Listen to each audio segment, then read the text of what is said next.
Welcome back to Professional Wrestling, the podcast, the home of professional wrestler Mason Rush.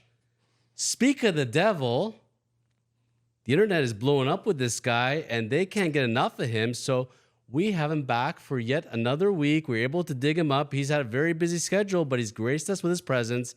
He is the one, the only Mason Rush. Mace, welcome back. Thank you. It's a pleasure to be back here. I feel like I never left this place, and here we are again, ready to talk some wrestling and updates and your book and all good stuff. So for today, we are going to get today's theme. We're going to be talking about this whole Cody and Roman scenarios and how we're going to fix this. But I had a precursor to that, and now I have a precursor to the precursor. Okay. So as I have the agenda ready. I'm ready to go for our discussion, right? And what happens, I'm watching the latest in obviously wrestling news and watching the latest events. So at the time of taping here, NXT was on last night. Had to watch that. And I sent you over the match, the main event, because I think we got to first of all start today's episode with a big congratulations to the one and only Baron Corbin. The man that the wrestling world had left for dead. You and I have been pushing this guy for a couple years now. And guess what? He's holding gold. Are you surprised? No, not at all. I think he's been repackaged more times than we can imagine, but everyone knew that when you found something that worked, not only something, but someone who worked alongside him to kind of, be the yin to his yang kind of thing, it was a matter of time before he took off and everybody started to like him again. He's got the talent, he's got the skill, he's got the size and the look. Pair him with a Braun Breaker and the sky's the limit for those two. So I'm fairly certain now WWE writers, WWE producers are watching Professional Wrestling, the podcast, because we are the only place on the internet that discuss the fact that pairing up Braun Breaker with Paul Heyman is a match made in heaven, the same way yourself and I working together as chosen lawyer manager, Mason Rush wrestler. And lo and behold, Braun Breaker appears on SmackDown, and who's kind of whispering in his ear but Paul Heyman. But my feeling is that's where the direction they're going in. But in the meantime, this Baron Corbin and Braun Breaker marriage is doing so well for both of their careers. They're like, let's keep the good times rolling. And sure enough, they win the Dusty Rhodes Cup on NXT. And I was hoping they were going to win the belts. I didn't think that they were going to go ahead with it. But obviously, they're seeing what I'm seeing.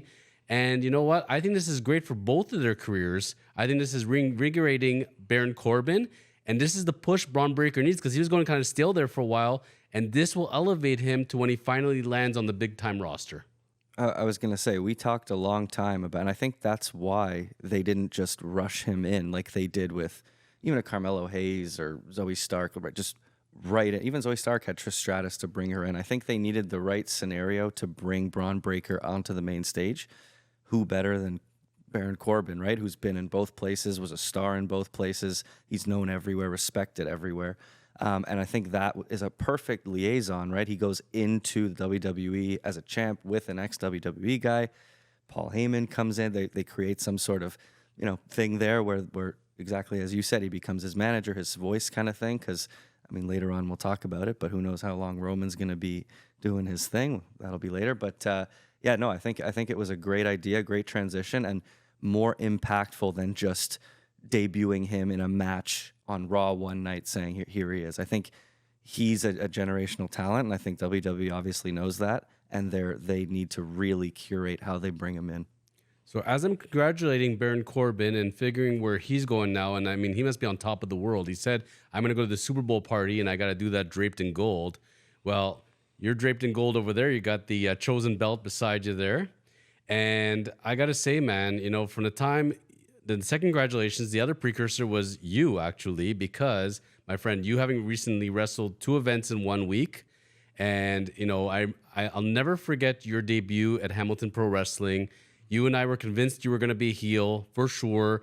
And you come out. That's what we trained as for a while. That was I tried, right? Worked as a heel, practiced being a bad guy, and that just wasn't the case. Too nice. You make plans, and wrestling fans laugh. Because they know what they want, and they will tell you that. And they told you, and they're telling you that continually. So you wrestled at two events. You had the charity match for the Arena Rumble, right? That was held, and you participated in that. This was a crowd that most of them probably had not seen you before. All cheered, all excited. You come back to your home base, Hamilton Pro Wrestling, a couple days later, right? Another singles match, another victory for Mason Rush. And I heard people whispering. I remember at Hamilton Pro Wrestling, I'm sitting there front row. I heard the people behind me, oh, that's the guy. Oh, that's the guy. And the time I was there before that, oh, that's the body guy. That's the body guy. They're getting to know you and they love you. How does it feel as you go out every time and more people recognize you and cheer for you and high five you? How is that different than your debut? Oh, I remember we sat here not too long after that debut, which at the time was the biggest, best thing we did. And we did have a couple people say, good job, congratulations, so proud of you. But yeah, each show, it gets bigger and bigger. When I was in the tag team, the triple threat matches, those were great. But the last two matches were individuals. And the pop when I came out against Junior was huge. And then the pop last week was massive. And it was pretty remarkable that in such a short amount of time, the Hamilton Pro Wrestling fans even know who I am, right? Because it could take years for a wrestler to really make it or build a name or, a character. But, luckily in my case, it's been taking on pretty well. And other than Careless Dynasty, everyone seems to like me, and it's a good thing. I think this transcends any sports, any entertainment. It's funny, I love the game of baseball, for example, and you can have a guy that gets drafted, elevates slowly up the minors, and doesn't get a whiff for 3-4 years, possibly 5. And sometimes you have a person who's drafted, never makes it to the minors. And sometimes you have a guy that gets drafted minors for half a year, all of a sudden makes it to the bigs. Buddy, for what you're at, and for the amount of time you've been wrestling, it's pretty astronomical to me where the point you've already reached. I remember when we were discussing the concept of you becoming a wrestler and where we are today, I couldn't even fathomed you'd be this far ahead this quick. And I got to say, it comes down to practice, the training, taking care of yourself, and the mindset. You never accept anything but the best for yourself, and that's how you go in with the mindset, and I think that shows in the ring. Yeah, no, I have a little bit more, experience as a all-around athlete than a lot of these, wrestlers that I train with. And what that's allowed me to do is understand the bigger picture. Despite my name, I'm not in a rush to Well done. thanks. To continue going week after week and overdo it and hurt myself. It's such a physical and demanding sport that if you're not giving your body the proper rest and training and recovery and mobility, we've talked about this before, you're going to hurt yourself, right? You're going to burn out. So for me, I watch people complain. I watch people get upset that they're not getting the match they want. They're not, where they think they should be.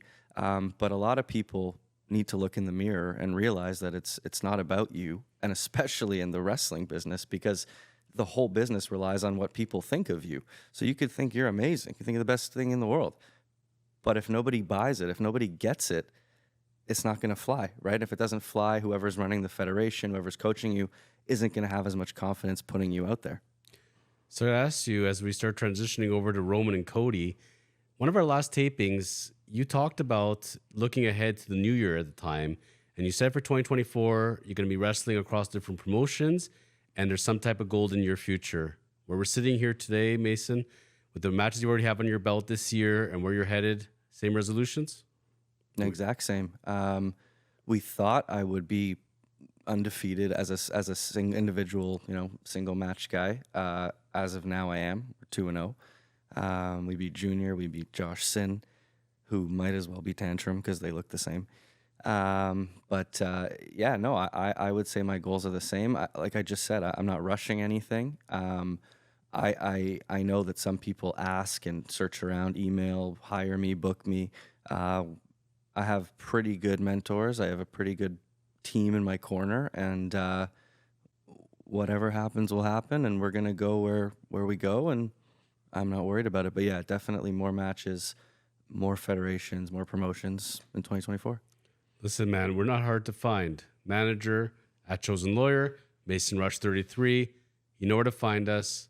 You want to be on the Mason Rush team? Give us a holler. Rush to Raj. Rush to Raj. So, gotta ask you something, man, because for some reason the internet loves your takes as a wrestler on other wrestlers. So, I got a big quandary here, and I'm quite upset at the moment. So, I'm hoping you can help walk me through this now. All right. So, I got my Airbnb all booked for Philadelphia. Got to still get my tickets, but I was so excited because I did not have any inkling at all of wanting to watch Roman versus Cody 2. I was hoping that Cody was not going to win the Royal Rumble. Sorry, folks. No interest in hearing any more stories or finishing stories. I'm past story time. I'm too old for that. I wanted to see The Rock versus Roman Reigns. Rock comes back. I'm so excited. Rock makes the request. Cody grants it to him, says, I'm going to step aside. I will face Roman at another time, another place. You, Rock, you take this moment, and I will go my other direction, which would have obviously been Seth Rollins. The Cody crybabies come back, as Rock calls them, and cannot have it. They need to have their Cody. They need their All-American champion. They need their babyface. And looks like we are back on track for Cody versus Roman 2. The Rock is kind of lingering as part of the bloodline. Seth is kind of lingering, not knowing what's going on. So let me ask you, at this time and place, help clarify for me, when I'm going to be sitting at WrestleMania 40 for those 2 nights, who is Roman going to face?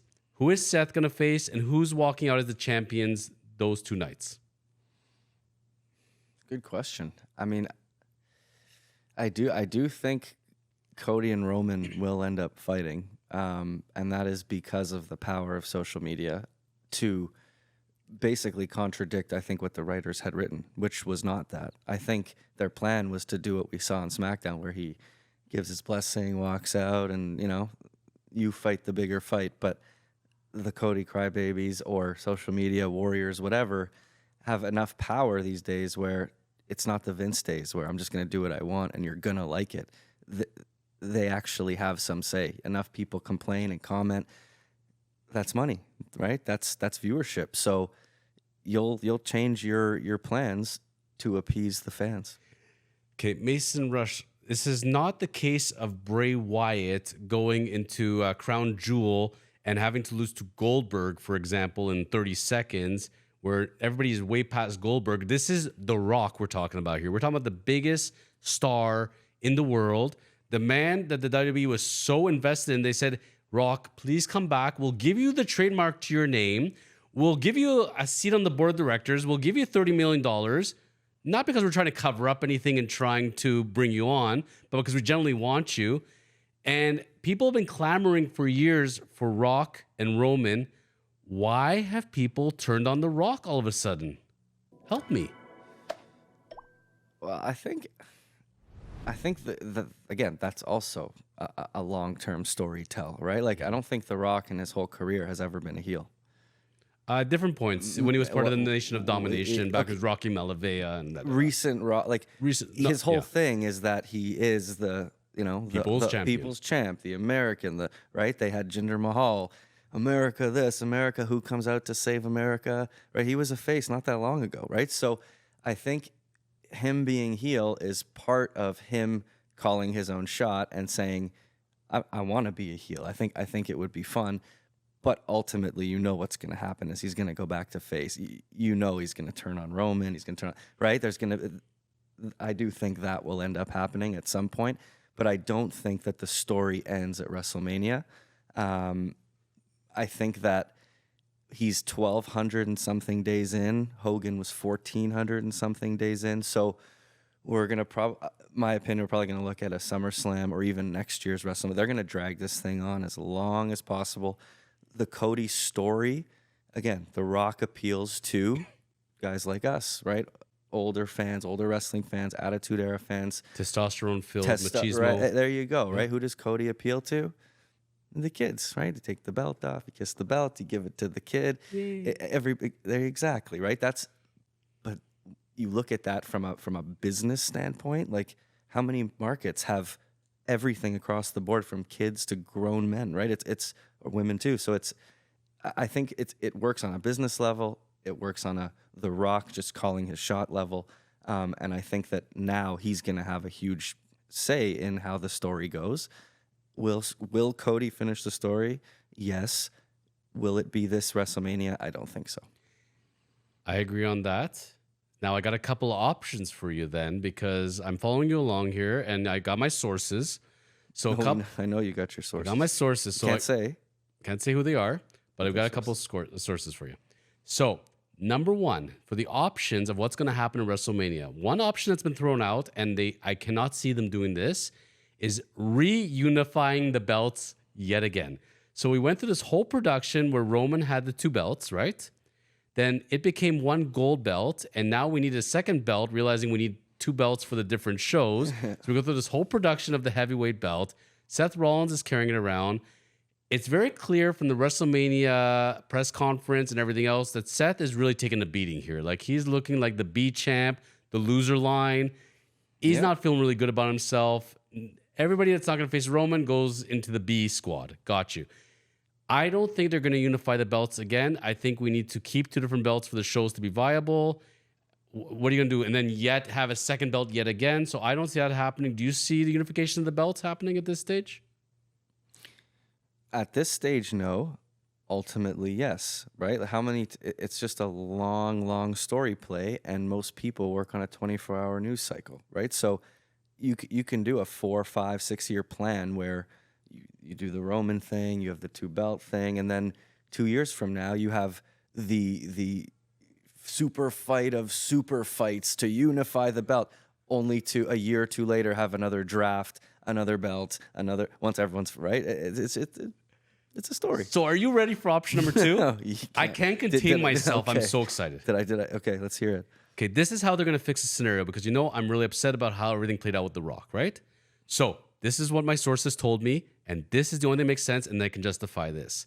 So Roman versus Cody 2.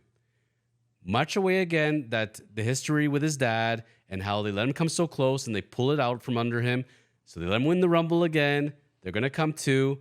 Cody is not going to win. Agreed. Roman is walking out of their champion. How do we fix the situation? At the last second, we bring The Rock into Elimination Chamber. Rock is going to win Elimination Chamber, face Seth Rollins in WrestleMania, and he's walking out of there with the belt, and now you have double champion for the Bloodline, and watch the Bloodline eventually crumble. Because The Rock will have 1 belt. Rock will have a belt. Roman's going to have a belt, and at some point, people are going to start cheering for The Rock. Then he's going to bring that belt up in value, right? Did you notice at the press conference that The Rock kind of was the lead, and Roman kind of felt like his other cousin, his step cousin, kind of like in the shadows and really overshadowed? Like, there was no presence. Like, the way Roman came out and there's no presence for Seth Rollins, then when The Rock finally came and had his talk, same thing. Roman kind of wilted away there. Yeah, it's true. So I think the only way they can fix this situation with The Rock is actually have a Rock versus Seth Rollins. And now the Bloodline has all the power with them walking around with the 2 belts. I'm okay with this. Can you see that happening? As far as I know, that Rollins belt is a fighting champion belt. So the person who has it, you can't have 2 belts where they don't fight. Oh, no. I mean, that's why they made the other belt, was because you need something to walk out with every week. If Roman's there once a month, once every 6 weeks, you don't see it. So they made another one where I'm the fighter's champion. I'm going to be here fighting every week. And he did for the first 8 weeks of that belt. He fought someone every week for that belt. Now, not so much. But I think I can't see 2 part-timers holding the belt, and I can't see The Rock wrestling every Friday night on SmackDown. So I can't see Roman and The Rock. I could see somewhere The Rock maybe taking it and holding it, taking it from Roman, holding it, and then Cody beats The Rock. Something like that, but I can't see really a scenario where the Bloodline has both of those belts. Things got really screwed up when CM Punk got injured. CM Punk made sense against Seth. They had a good chemistry and feud going. I think CM Punk was going to take the belt at WrestleMania. Those plans are thwarted now. People have suggested a triple I know we're going to roll our eyes, but a triple threat match, Sami Zayn, Drew McIntyre, Seth Rollins, potentially for WrestleMania, and also sticking The Rock as a triple threat with Roman Reigns against Cody Rhodes. Are you interested at all in triple threat matches at this point in WrestleMania for main events? Maybe one. If you could, have three solid. I think they did one at a PLE not too long ago where it was a big match. Three guys, LA Knight was in. I forget the exact match, but if done properly with the right guys working together, it can be done well. And I wouldn't mind seeing it. You can't overdo it. You can't have three of them. You can't. But I do think if it's the right crew, I think you can have a good three-man match. So Mason Rush, at Mason Rush 33, pro wrestler, styling and profiling here on your podcast, Professional Wrestling. So we predicted the Roman match. We both agree on that one. The Roman's walking out champion at WrestleMania. If you're putting down money right now, who's Seth facing and who's walking out as champion in WrestleMania on that end? I think there's still time to see who Seth's going to face. I'm still not convinced that LA Knight is completely off the radar. I think a good 2-week push of him back and forth with Seth again would put him back on. But I do think that he's obviously taken a little bit of a back seat in the last little while. Mm-hmm. But I mean, my dream match would be an LA Knight Seth Rollins. I don't know if that's in the cards, but you asked me, so there you go. Okay, and we will get to LA Knight in a future week, I promise, because that's one guy that same way as Baron Corbin, same thing as Santos Escobar. We brought these names up. It's funny, we build them up just so we can bring him down. Ask Sami Zayn how he's been doing since he left the Bloodline and since he didn't become tag team champs. But we'll get to that certainly in a future week. Stay tuned because I'd like to bring you on back in a future week. And the topic I'd like to talk about is the big Netflix deal and talk about what's the future of wrestling programming. The internet is a buzz. So stay tuned. That's Mason Rush. Looking forward to it. Jonathan Hacohen, author of The Bible 3.0 and moonlighting as wrestling manager. And we'll see you back soon on Professional Wrestling, the podcast.